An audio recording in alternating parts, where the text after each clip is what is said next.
L'épisode le plus triste de ma vie à ce jour a été la perte de ma mère, des suites d'une maladie assez brutale que l'on avait assimilée au cancer. Et puis au dernier moment, alors même qu'elle était dans ses derniers jours, on a découvert que ce n'était pas un cancer, c'était plutôt une de ses meilleures copines qui en réalité était allée voir des marabouts pour en finir avec elle. Dans cette vidéo, je vais parler de cette affaire que j'ai gardée silencieuse jusqu'à présent pour simplement exposer ce genre de pratique dans nos pays.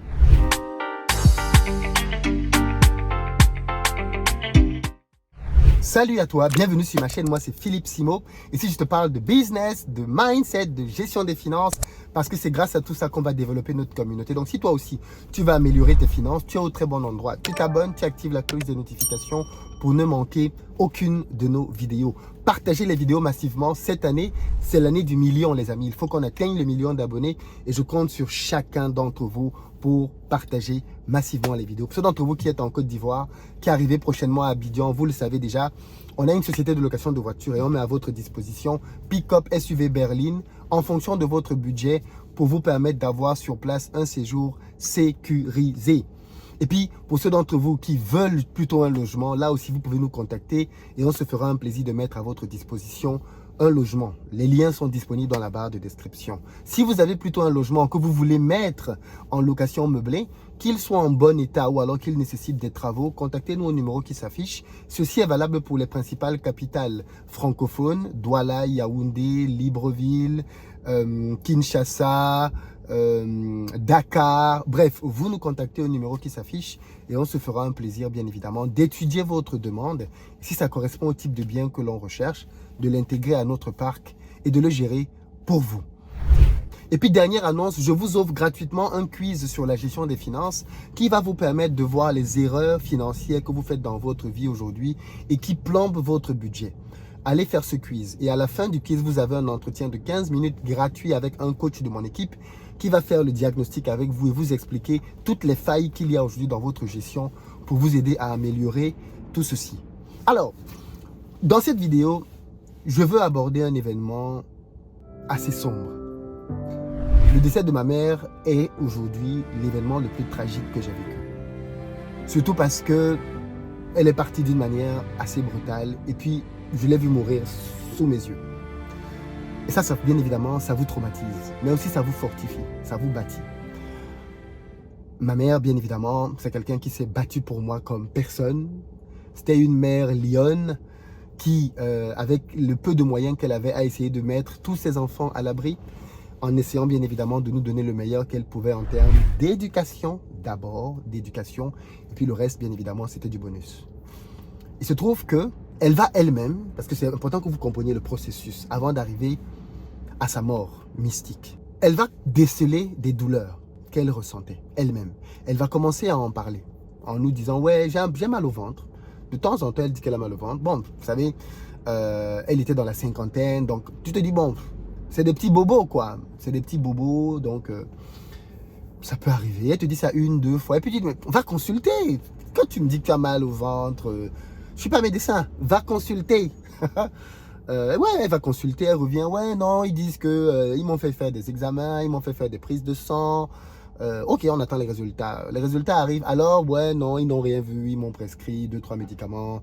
Donc, elle prend des médicaments, des calmants, des antalgiques, ça calme la douleur. 1 mois, 2 mois après, elle revient encore. Oh, j'ai mal au ventre. Bon, tu ne captes pas que c'est la même douleur dont elle se plaint. Tu te dis, bon, ok, elle dit qu'elle a encore mal quelque part. Donc, va voir un médecin. Je ne sais pas pourquoi en Afrique, les gens, quand ils sont malades, n'ont pas le réflexe d'aller voir un médecin. Enfin, je sais peut-être un peu pourquoi. J'en parlerai à la fin de cette vidéo. En tous les cas, va voir un médecin. Tu l'incites à aller voir un médecin 2-3 fois. Bon, finalement, elle repart. Et chaque fois, elle revient, elle me dit, bon, finalement, ils m'ont prescrit une endoscopie. Ils vont me mettre un tube dans la bouche pour aller voir ce que j'ai dans le ventre. Elle me dit, ok, d'accord. C'est un examen que j'ai déjà fait. C'est un examen douloureux, dégueulasse. Mais bon, tu es malade, va faire ça. Donc, on lui fait une endoscopie. Ils n'ont rien vu. Bon, tu sais, quand tu vas voir les médecins en Afrique 2-3 fois, on te dit qu'on ne voit rien, tu as mal. Qu'est-ce que tu commences à te dire? Ah, on m'a fait quelque chose. On m'a attaché quelque part, on m'a fait quelque chose. Bon, jusque-là, ce genre d'idée n'émerge pas. Ensuite, bon, ok. Et puis à un moment donné, elle commence à insister quand même en disant, ouais, non, franchement, j'ai mal, j'ai mal. peut-être 3-4 mois après, j'ai vraiment mal, j'ai vraiment mal. Ok. Et là, on commence donc à mettre la pression. On va voir des médecins. Elle va voir des médecins. On l'entraîne dans une batterie de tests de sang. On lui fait faire des mêmes examens. Elle va même voir un médecin qui lui dit endoscopie. Elle dit, mais j'ai déjà fait une endoscopie, voilà le résultat. Le médecin lui dit, non, les autres ne font pas bien les endoscopies ici à Douala. Moi, je vais te faire l'endoscopie comme les autres ne font pas. Il lui fait l'endoscopie, même résultat. Madame, je n'ai rien vu. Ok. Donc, on va la trimballer comme ça pendant pratiquement 6 mois. 6-7 mois. Et au terme de 6-7 mois, elle va aller voir un médecin. Une fois de plus, et cette fois-là, elle se plaint vraiment. La douleur, et là, elle dit qu'elle commence elle à sentir qu'elle a quelque chose dans le ventre. C'est plus juste j'ai mal, c'est je sens que j'ai quelque chose dans le ventre. Elle repart voir les médecins et ils lui prescrivent encore les mêmes bêtises d'examen, des prises de sang. J'en fais tout le temps vos prises de sang, je ne voyais rien. Les médecins disent oui, mais non, on ne voit rien, madame. Et puis une fois, elle va voir un médecin. Pareil, le médecin s'assoit. Déjà, elle attend, parce que les médecins chez nous, c'est un peu des petits dieux parfois. Il y a des longues files d'attente qui attendent que le médecin arrive le matin. Quand il arrive à 11 h, tout le monde est content. Le médecin arrive vers 11 h. Elle est dans sa clinique. Donc, du coup, le médecin la reçoit finalement. Le médecin lui dit oui, non, franchement, je vais vous prescrire. Allez faire une prise de sang. Et là, ma mère s'énerve. Elle lui dit mais c'est pas possible, madame. Ça fait des mois que je viens vous voir pour vous dire que j'ai mal. Et vous passez votre temps à me prescrire des examens. Vous n'avez jamais pris le temps de m'examiner, de me palper, rien du tout. Je vous dis que j'ai mal quelque part, que je ressens quelque chose. Vous ne faites que me dire d'aller faire des prises de sang. Et donc là, la médecin lui dit, ok, d'accord, madame, allez vous allonger. Elle s'allonge, la médecin vient, la touche, et elle dit, ah oui, c'est vrai que je ressens quelque chose. Ma mère lui dit, mais c'est ce que je vous dis depuis. Je vous dis que j'ai quelque chose dans le ventre. Elle dit, ok, d'accord. Elle voit la dame résidente. C'est ma mère qui lui dit, elle lui dit, ok madame, peut-être qu'il faudrait que vous fassiez une radio. Maman dit, mais on n'est plus au stade des radios. Il faut un scanner, prescrivez-moi un scanner. C'est comme ça que la dame prescrit un scanner. Ma mère va faire le scanner et les résultats du scanner tombent, boum. Elle a quelque chose dans le ventre qui s'apparente à être un cancer. Le mot est lâché, cancer. Quand elle va nous communiquer le résultat, cancer, le même jour, je vais lui dire, ok, à partir de maintenant, il faut chercher à sortir de ce pays. Il n'y a même pas question de réfléchir de midi à 14 h à essayer de te traiter au Cameroun. Tu dois sortir du Cameroun d'art. Donc du coup, on se renseigne pour essayer de la faire sortir pour aller se soigner. Ce qu'on parvient à faire, quand elle arrive à l'étranger, la première chose qu'elle fait quand elle arrive, c'est qu'on lui prescrit une batterie d'examens approfondis avec des scanners sur place. 2 jours après, les résultats tombent net, direct. Le médecin me convoque et il me dit, parce que du coup il parlait en anglais, il me dit voilà, ta mère est malade et malheureusement vous êtes arrivé ici un peu tard. À ce stade-ci, on ne peut plus l'opérer. La tumeur est beaucoup trop grande et je crains qu'il ne lui reste plus beaucoup de temps à vivre. Je lui dis combien de temps? Il me dit moins d'1 an. Je vous assure, c'est comme s'il y avait l'impression qu'on m'a donné un coup de fusil. Je suis resté sonné. Parce qu'en fait, on était venu avec tellement d'enthousiasme en se disant que ouf, enfin on est dans un vrai pays où il y a de la vraie médecine, on va pouvoir la soigner, l'opérer. On était en mode de combattre le cancer. J'ai tellement lu sur le cancer, tellement. Et là on nous dit moins d'1 an à vivre. On prend les résultats, je ne lui dis pas. Je ne lui dis bien évidemment pas, tu peux abattre son moral. On va voir un autre spécialiste qui eux nous disent ils vont faire des examens approfondis pour voir s'ils peuvent opérer. Ils nous donnent un espoir qu'ils peuvent opérer. Et après des examens approfondis, ils reviennent en disant non, on ne peut pas opérer. Il faut faire une batterie de chimio pour essayer de diminuer d'abord la tumeur avant d'opérer.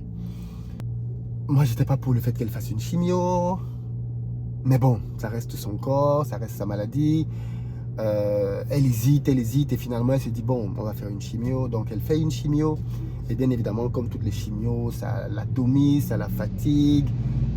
Et au final, les résultats ne seront pas bons. Après avoir fait la chimio, malheureusement, ils disent qu'ils ne peuvent pas opérer. Et c'est ce que je craignais en fait. C'est que la chimio vienne juste raccourcir le temps qu'il lui restait à vivre. Au terme de ça, ils nous disent on ne peut rien. Elle doit rentrer à la maison, essayer de suivre, de continuer de prendre les traitements. Mais en fait, en gros, ils te disent que c'est foutu quoi. Et là, ils nous disent, voilà, elle avait fait pratiquement 2 mois et demi. Et donc, je fais mon calcul, je me dis, il reste 1 an, il reste 10 mois. Dans les 10 derniers mois, j'essaie de trouver des spécialistes du cancer qui étaient parvenus à résoudre des cas improbables en France, au Mexique. Je rentre en relation avec les spécialistes du miracle du cancer. Chacun d'eux essaye de m'apporter un peu d'espoir. Certains lui proposent des traitements sur la sophrologie, sur davantage combattre le cancer de l'intérieur, l'alimentation. Mais le problème, c'est qu'elle ne mange plus. Elle mange de moins en moins. Elle rentre au pays parce qu'elle-même en a marre d'être à l'étranger. Elle veut rentrer. Elle rentre au pays. Elle va revoir les médecins, donc justement, qui ont contribué. Parce que du coup, ce que je n'ai pas dit, c'est que les médecins nous disent que si on était venu 6 mois plus tôt, c'était opérable. Et ça te fait mal. Parce que tu te dis, mais mince, c'est l'incompétence de ces totaux-là qui est en train de lui coûter la vie, en fait. Parce que si les gars avaient diagnostiqué dès le début, quand elle avait commencé ses douleurs, elle était opérable. Elle était opérable. Et il y avait un espoir. Aujourd'hui, c'est plus possible. Voilà donc comment est-ce qu'elle rentre au pays. Dans les 10 mois qu'on estime qu'il lui reste, la maladie son état va se dégrader très rapidement. Elle ne mange plus, elle est de plus en plus faible, ainsi de suite. Je lui demande des photos, elle ne m'envoie pas. C'est ce qui m'a, moi, souvent un peu gêné, c'est que je ne l'imaginais pas au stade où elle était réellement parce qu'elle n'envoyait pas de photos. Elle n'envoyait pas de photos. Peut-être parce qu'elle ne voulait pas que je la voie dans cet état.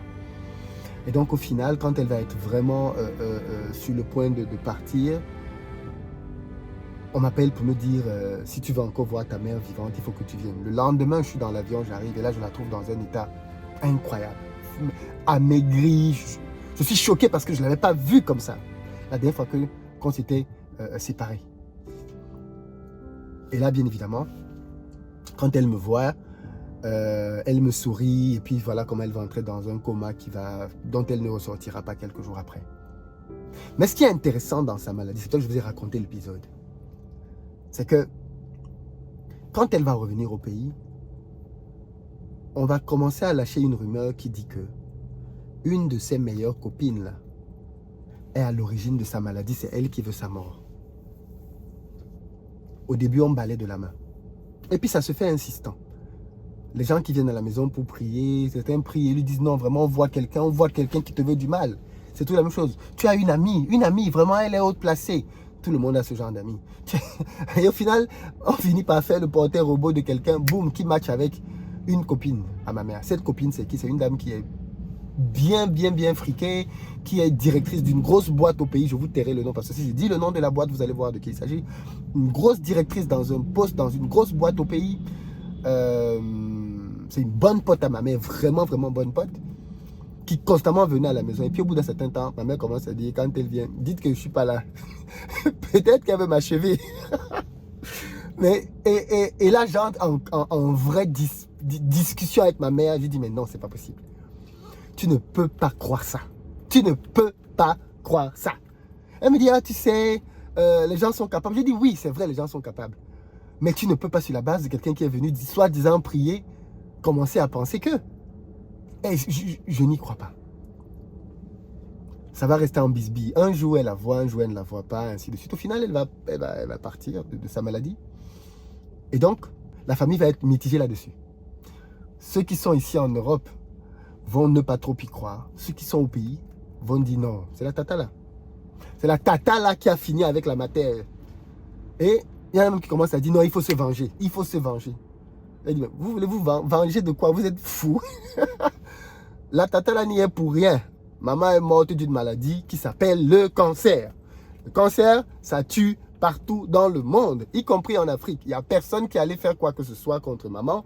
C'est une maladie, ça s'appelle le cancer. Elle est morte de maladie. Mais ça a été tellement difficile de faire passer ce message.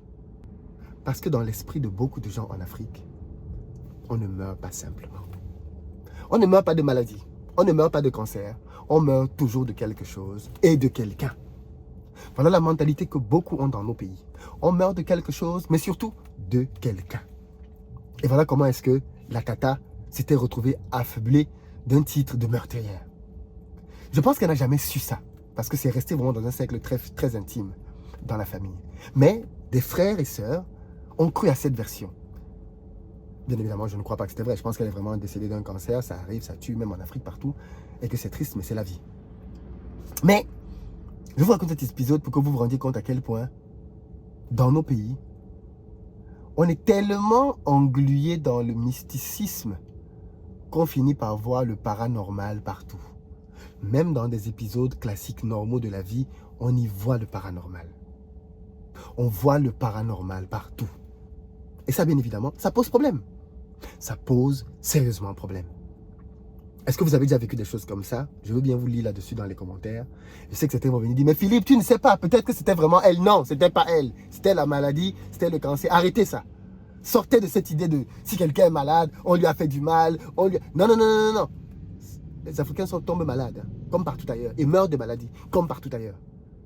Arrêtons de voir la magie, la sorcellerie et tout partout. Et revenons à un peu de bon sens et de rationalité. Je tenais à vous raconter cette histoire qui me touche personnellement. Donc c'est beaucoup plus facile pour moi de dire oui, elle est morte parce que quelqu'un a fait truc, plutôt que de dire qu'elle est morte comme ça naturellement.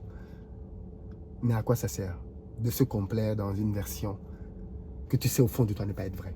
Maman est partie et elle est partie parce qu'elle était malade. Apprenons ça. Apprenons ça. Parce que malheureusement chez nous, c'est soit les empoisonnements, soit les mysticismes. Mais si les mystiques étaient si puissants dans nos pays, pourquoi ils ne nous ont pas délivrés de la colonisation, de l'esclavage, des fouets et de toutes ces choses? Ils étaient où? Quand on en avait vraiment besoin, ils étaient où? Ils n'étaient pas là. Et c'est maintenant qu'ils vont venir pour nous dire oui, patati, patata. Non, au bout d'un temps, arrêtons de jouer à ce genre de jeu, quoi. Voilà ce que je voulais vous partager par rapport à cet épisode. Qu'est-ce que vous en pensez? Qu'est-ce que ça vous inspire? J'ai besoin de vous entendre là-dessus. Rendez-vous dans les commentaires et je vous dis à très bientôt.